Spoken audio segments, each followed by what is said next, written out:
ఇంటి పనులుంటాయి వంట పనులుంటాయి అడుగు పెట్టిన కంచి అన్ని నువ్వంటాయి చాతగా కాపోయినా సాపేసి వండొద్దు సత్తువా తెచ్చుకొని సాధించి తీరాలే నీ ఈడు సిన్నరే బిడ్డో నువ్వెట్లి రుకుస్తావు బిడ్డ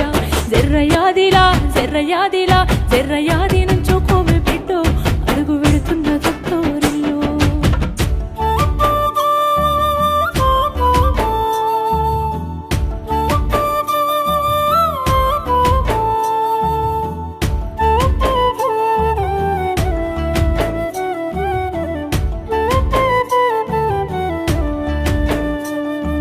మన ఇంటి కాడోలే పొద్దెక్కి లేవద్దు సీకటి మోకనా కిలివు కాలే పక్కింటి అల్లతో పంచాయతీలొత్తమ్మ నోరున్న అడిగని ఊరంతా అంటారే అత్తవ